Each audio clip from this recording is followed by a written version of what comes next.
ఇప్పుడు చెప్తున్నారు after 1 month father అవుతా అంటున్నారు. మీరేమో హౌస్లో ఉంటారు.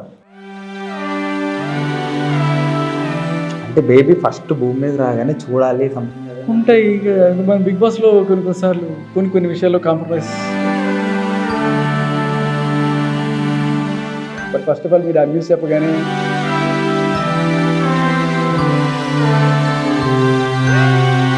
బాస్లోకి మీరు వెళ్ళాలని మీకు మీరే ప్లాన్ చేసి ఈ కాంట్రవర్సీలు అన్నీ కావాలని మీరు తీసుకున్నారు.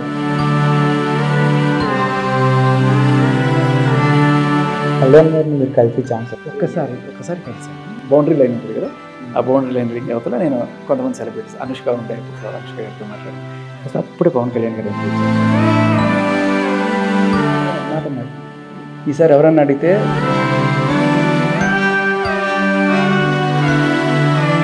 చాలా మంది పాజిటివ్గా ఆలోచించే వాళ్ళ గురించి మీరు ఏం చెప్పాలి? ఈ అన్యాయం అయితే గుర్తించండి. వాళ్ళందరూ గొడవల్లో కూడా మీరు ఇన్వాల్వ్ అయ్యి అన్నిట్లోనే మీరు ఇంకా మంచిగా ఉండాలని చెప్పి. బిగ్ బాస్ చూస్తుంటారు అప్పుడు అక్కడికి వెళ్ళగానే ఐ మీన్ బిగ్ బాస్ హౌస్లోకి వెళ్ళగానే ఇక్కడ ఉన్నట్టు అక్కడ ఉండదు కదా, ఇక్కడ పాజిటివ్ ఉంది అక్కడ నెగిటివ్ ఉంటుంది. సో ఇక్కడ మీకు పాజిటివ్ నెగిటివ్ రెండు ఉంది. అక్కడికి వెళ్ళాక ఏదో ఒక వర్షన్ వచ్చింది అనుకో, వాళ్ళతో మింగిల్ అవ్వగలరా? నాకేం తెలియదండి, ఏం జరుగుతుందో తెలీదు. నేనేమి ఆయన ఎవరు జాతకాలు చెప్పాయన ఆయనలాగా నేను ప్రిడిక్ట్ చేయలేను. బట్ ఏదైనా ఏది జరిగినా ఒక కోరిక వెళ్ళాలి ఆడాలని. మీ ఇంట్లో వాళ్ళ రియాక్షన్ ఎట్లా ఉంది వచ్చింది? ఫస్ట్ ఎవరికి చెప్పారు మీరు? మిస్సెస్కి చెప్పాను. ఓకే, వెళ్ళాలా వద్దని అడిగాను ఫస్ట్. సో తను బాగా ఆలోచించి వెళ్ళు అని చెప్పడం. చాలామంది బిగ్ బాస్కి వెళ్ళి వచ్చిన తర్వాత కొంతమంది పాజిటివ్ అనుకుని నెగిటివ్ అయిపోతున్నారు కదా, నెగిటివ్ అనుకుని పాజిటివ్ అవుతున్నారు. మీకు భయం ఏం లేదా? ఐ మీన్ వెళ్ళొస్తే ఏమవుతుందో? నాకు అసలు అదే లేదు, భయం అనేదే లేదు.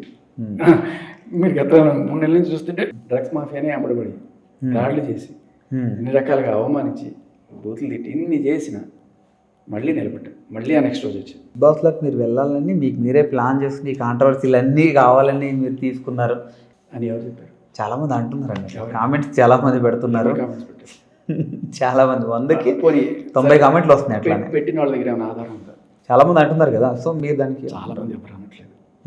మీరు చాలామంది ఇలా అడుగుతున్నారు అంతే తప్ప నిజానికి మీరు నాకు ఒక కామెంట్ అయినా చూపించండి. అంటే చాలామంది లేకపోతే ఒకళ్ళ ఇద్దరా అనేది మీకు అర్థం అవుతుంది. ఫస్ట్ ఆఫ్ ఆల్ ఇంకొకటి ఏంటంటే ఆరోపణలు ఏముందండి, వాళ్ళు చేసే పనులు అవే. ఏదైనా ఆధారం మీరు చెప్పి అడిగితే నేను దానికి పోతాను. బట్ ఏదో అక్కడ ఒకటి కనబడుతుంది ఇక్కడ ఒకటి కనబడుతుంది కాబట్టి ఒక కథ అంటాం తప్పేం లేదు. అదే అంటున్నారు వెళ్ళడానికి ఇదేం లేదు. నేను ఏ పోరాటం చేశానని లాస్ట్ ఇయర్ నన్ను ఇదే బిగ్ బాస్ వాళ్ళు పిలిచారు. లాస్ట్ ఇయర్ చాలామంది తెలియదు. ఓకే, పిలిచారు, అది మెటీరియలైజ్ కాలేదు. బట్ ఆ ఇంటర్వ్యూలో నేను ఏం తప్పులు చేశాను అని చెప్పి చూసుకున్నాను. బట్ ఈసారి అలాంటి కాకుండా చూసుకున్నాను అంతే. ఓకే, సో మీ ఫ్యామిలీ బ్యాక్గ్రౌండ్? నాన్న సివిల్ ఇంజనీర్, అమ్మ హౌస్ వైఫ్. ఓకే, సో అలా నాన్నకి ట్రాన్స్ఫర్స్ అవుతూ నేను రకరకాల ఊళ్ళల్లో నేను తిరిగిన ఊరు లేదు. You name it, I live in that ఊర్ అనమాట. ఓకే, సో అలా రాయలసీమ, తెలంగాణ, ఆంధ్ర, కర్ణాటక, మధ్యప్రదేశ్, ఒరిస్సా లేదు, కర్ణాటక, తమిళనాడు, మధ్యప్రదేశ్, ఆంధ్ర, తెలంగాణ, రాయలసీమ అని. ఈ ప్రొఫెషనల్గా నేను ప్రొఫెషనల్గా RJ, radio jockey. Okay, and దాంతోపాటు చాలా రోజులు కంటిన్యూస్గా సైమల్టేనియస్గానే విజయ్గా కూడా చేశాను. తర్వాత కొన్నాళ్ళకి 2008లో విజయ్ నుంచి కాస్త తగ్గించాను ఫ్రీక్వెన్సీ. ఎప్పుడో నెలకు ఒకటి అట్లా చేస్తాను. బట్ ఆర్జే కంటిన్యూ అవుతుంది. కొన్ని సినిమాల్లో మెరిసారు మీరు, కొన్ని సినిమాల్లో మెరిసాను అంత లేదండి, చిన్న గెస్ట్. అది కూడా ఏదైనా ఫ్రెండ్లీ కాల్స్ ఉన్నప్పుడు. సంగీతం గారు ఒకసారి పిలిచారు. ఓకే, సంగీతం గారు అంటే వెరీ బిగ్ అడ్మిరేషన్ నాకు.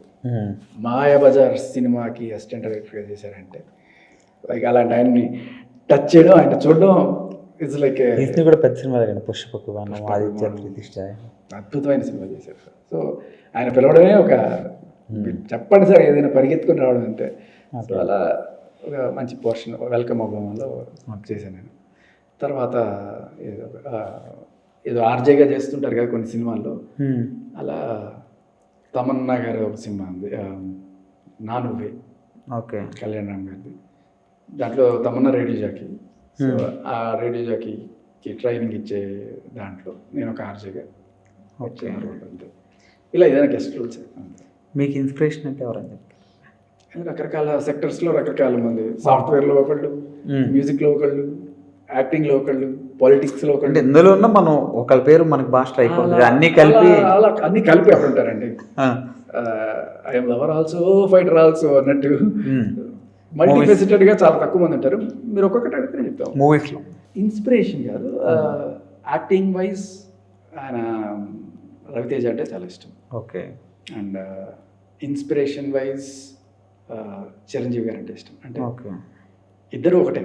రవితేజ గారు కూడా కష్టపడి వచ్చారు without any okay support. Chiranjeevi గారు కూడా ఫస్ట్ నుంచి ఎలాగ, రవితేజ గారు కూడా చిరంజీవి గారి ఇన్స్పిరేషన్. తర్వాత ఒక నిస్వార్థమైన కల్మషం లేని ఒక నాయకుడు, ఒక మనిషి, హ్యూమన్ బీయింగ్గా పవన్ కళ్యాణ్ గారు అంటే చాలా చాలా ఇష్టం. ఓకే. అభిమానం ఆయన అంటే. ఆయన మనసులో కళ్ళలోనే నిజాయితీ కనబడుతుంది. సో మీరు ఇందాక సంగీతం గారిని కలిసాను, అట్లా కళ్యాణ్ గారిని మీరు కలిసి ఛాన్స్ వస్తే ఒకసారి కలిసాను. కలిసారు. అది కూడా CCL మ్యాచ్, ఏదో క్రికెట్ మ్యాచ్ ఒకటి జరుగుతున్నప్పుడు ఆయన అట్లా అప్పుడు స్టేడియంలోకి వచ్చారు. నేను యాక్చువల్గా కామెంటరీ చెప్పడానికి అక్కడ ఉన్నాను. మన బౌండరీ లైన్ ఉంటుంది కదా, ఆ బౌండరీ లైన్ రింగ్ అవతల నేను కొంతమంది సెలబ్రిటీస్, అనుష్క ఉండే, ఇప్పుడు అనుష్క గారితో మాట్లాడాను. జస్ట్ అప్పుడే పవన్ కళ్యాణ్ గారు ఎంట్రీ ఇచ్చారనమాట. అసలు దద్దరు వెళ్ళిపోయింది.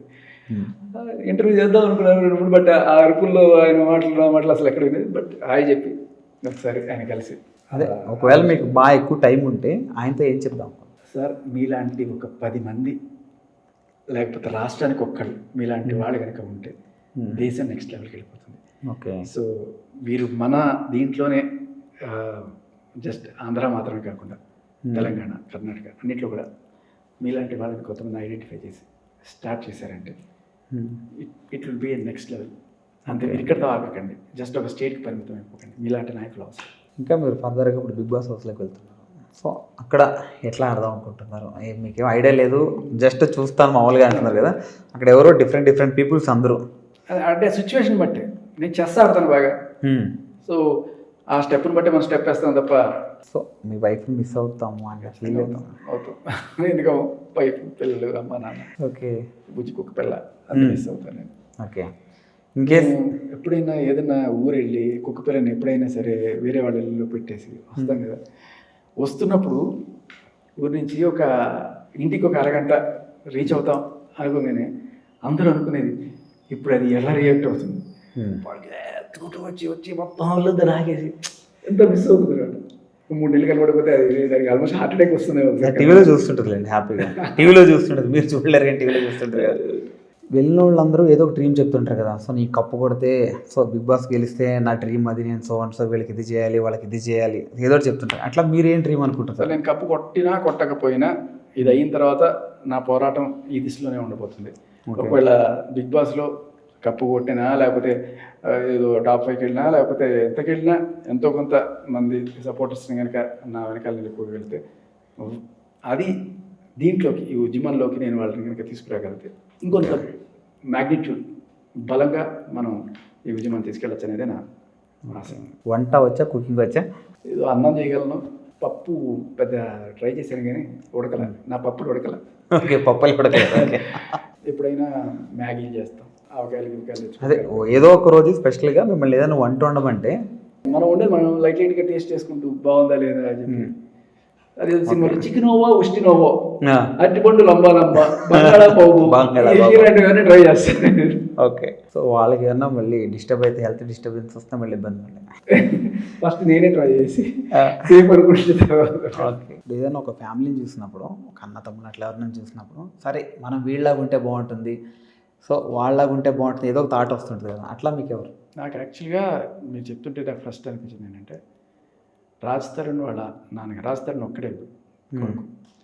సో తన కొడుకుని ఇట్లా ఆగం చేసి, ఇంత నిందలేసి, మార్కెట్లో పరుగు పోయేట్ చేసి, ఇలాంటివన్నీ చేసినప్పుడు నేను నా కారణాలు ఏమైనా కావచ్చు, ఎలాగోలా ఎంట్రీ ఇచ్చి నిలబడ్డాను. ఆయన నిర్దోషిని భావించాను. ఆయన నాకు అర్థమైంది చాలా క్లియర్గా ఫ్యాక్ట్స్ అన్ని చూసిన తర్వాత. జస్ట్ లైక్ కోర్టు కూడా ఆయన నిర్దోషం అని ఒక రకమైన దీంతో చాలా తొందరగా బెయిల్ వచ్చింది. సో అంటే నిర్దోషం డిక్లేర్ చేయకపోవచ్చు, బట్ ఆ ప్రైమా ఫేసీ చూస్తే వాళ్ళకి ఇమీడియట్గా బెయిల్ గ్రాంట్ చేసేచ్చు, దీంట్లో ఏం లేదనిపించింది. అలా చేస్తున్న టైంలో రాజ్ తరుణ్ వాళ్ళ నాన్నగారిని ఒకసారి కలిసినప్పుడు ఆయన నా పెద్ద కొడుకు లాంటివి. సూపర్. అంటే అందరూ అడుగుతున్నారు వీడు ఎందుకు వచ్చాడు, మీరు అడిగారు కదా వీడికి ఏంటి సంబంధం అంటే ఆయన ఒక మాట అన్నాడు, ఈసారి ఎవరన్నా అడిగితే నా పెద్ద కొడుకు అని చెప్పి నేను అందుకే వచ్చానని చెప్పి అన్నారు. నాకు చాలా మంచిగా అనిపించింది. అలా అంటే నిజంగా కొన్నిసార్లు సంబంధం ఉన్నా లేకపోయినా అలా అనిపిస్తుంది. బట్ సిమిలర్లీ లైక్ నాగబాబు గారు, ఓకే, పవన్ కళ్యాణ్ గారికి కావచ్చు, చిరంజీవి గారికి కావచ్చు, ఏదన్నా అయితే ఆయన ఎంత ఇదిగా నిలబడతారు. మన టవర్ స్టార్, నిజంగా టవర్ స్టార్. సో అంటే మనం ఎక్కడ రాజ్ తరుణ్ ఎంత చాలా మెతక మనిషి, అమాయకుడు, గట్టిగా అంటే మీడియాలో గట్టిగా 4 ఇంటర్వ్యూలు ఇవ్వాలన్నా కూడా అంటే ఇప్పుడు మనం చూసాం అందరూ ఒకసారి వచ్చి అడిగినప్పుడు కూడా ఆయన కొంచెం చాలా ఇబ్బంది వణుకుపడ్డం ఇవన్నీ కూడా జరుగుతాయి. అలాంటి మెతక మనిషిని అంతే. పవన్ కళ్యాణ్కి సంబంధించి ఆయన ఎంత ఫైర్ బ్రాండ్ అయినా కొంత ఇన్నోసెన్స్ ఉంటుంది. ఏదో రకంగా ఇప్పుడు కొన్ని పొలిటికల్ గేమ్స్లో ఆయన్ని ఏదో రకంగా ఇది చేయడానికి కారణం చేయడానికి ట్రై చేస్తారు. అప్పుడు నాగబాబు గారు నిలబడే తీరు అమేజింగ్. ఎవరైనా సరే ఆయన చిన్న పెద్ద ఎవరైనా సరే ఎంత పెద్దవాళ్ళైనా సరే ఆయన ఎదిరించే తీరు నిజంగా హెట్స్ ఆఫ్. తరుణ్ గారు నిలబడ్డారు కదా, రాజ్ తరుణ్ గురించి నిలబడ్డారు కదా, అట్లా చేస్తారు. అలా ఉండాలి అంతే. అది చూసినప్పుడు నాకు అలా అనిపిస్తుంది. బట్ ఆయన ఆ యాటిట్యూడ్ ఇప్పుడే కాదు, చాలా అంటే కొండవీటి దొంగ సినిమాలో కూడా మనం దాంట్లో చిరంజీవి గారు హీరో కనప్పుడు ఆయన మరణభూతంగా సినిమాలో.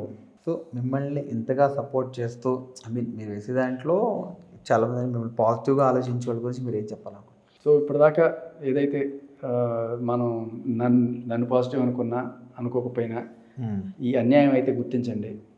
మగాళ్ళకి నిజంగానే స్వతంత్రం లేదు, సెకండరీ సిటిజన్స్గా ట్రీట్ చేయబడుతున్నాము. చాలామందికి తెలీదు. మీరు ఎప్పుడన్నా సరే ఇట్లాంటి ఒక కేసులో మీరు వెళ్ళినా, ఆ బాధితుల్ని కలిసినా లేకపోతే మీరు వెళ్ళినా మీకు అర్థమయ్యే విషయం ఒకటే, సో నిజానికి మగాడికి స్వతంత్రం లేదు అని మనం తెచ్చుకోవాలి. ఖచ్చితంగా పోరాట తెచ్చుకోవాలి. మగాడి హక్కుల్ని మనం సాధించుకోవాలి. నా మీద అభిమానం కాదు, మన జీవితాలు మనం మెరుగు చేసుకోవడం కోసం అందరం కూడా కడదాం. సో నాతో పాటు రండి. ఇవాళ కాకపోయినా ఒక 2-3 నెలల తర్వాత అయినా నేను బిగ్ బాస్ నుంచి బయటకు వస్తారు కాబట్టి అప్పుడు రమ్మంటుంది అంతే అంతే. సో కొన్ని ఫిజికల్ టాస్క్లు ఉంటాయి, కొన్ని మైండ్ గేమ్లు కొన్ని ఉంటాయి. సో మీలో ఏది ప్లస్ అవ్వచ్చు? మీరు సన్నగున్నారు కాబట్టి డబ్బాలు కొట్టుకుంటే బాగుండదు. అండ్ అలాగే మన వీక్నెస్ కూడా అవతల వాళ్ళకి హింట్లు ఇవ్వకూడదు. ఓకే, నా ప్లస్లో ఏమన్నా అనిపిస్తే మీరే చెప్పండి, నెగిటివ్లో అనిపిస్తే వాళ్ళకి హింట్లు ఇవ్వకండి అంతే. ఓకే అండి, once again thank you so much. ఇంకా మంచి అచీవ్మెంట్స్ ఇంకా చాలా చాలా సాధించాలి. సో హౌస్లో కూడా అందరితోనూ మంచిగా ఉండి, వాళ్ళందరి గొడవల్లో కూడా మీరు ఇన్వాల్వ్ అయ్యి అన్నిట్లోనే మీరు ఇంకా మంచిగా ఉండాలని చెప్పి, సో వాళ్ళలో వాళ్ళ కోసం ఒకడిగా ఉండాలని చెప్పి చెప్తున్నారు. ఆఫ్టర్ 1 month ఫాదర్ అవుతా అంటున్నారు. మీరేం హౌస్లో ఉంటారు అంటే బేబీ ఫస్ట్ భూమి మీద రాగానే చూడాలి సంథింగ్ అదే అంటే మన బిగ్ బాస్లో కొన్నిసార్లు కొన్ని విషయాల్లో compromise. But first of all మీరు ఆ న్యూస్ చెప్పగానే నాకు నెక్స్ట్ మంత్ నాకు ఒక సాటి ఫాదర్ అనే ఒక ఫీలింగ్ వచ్చింది. Very happy for you. Okay okay. And అడిగానని చెప్పండి మీ బుడ్డోడిని. ఓకే అండి, థ్యాంక్ యూ సో మచ్.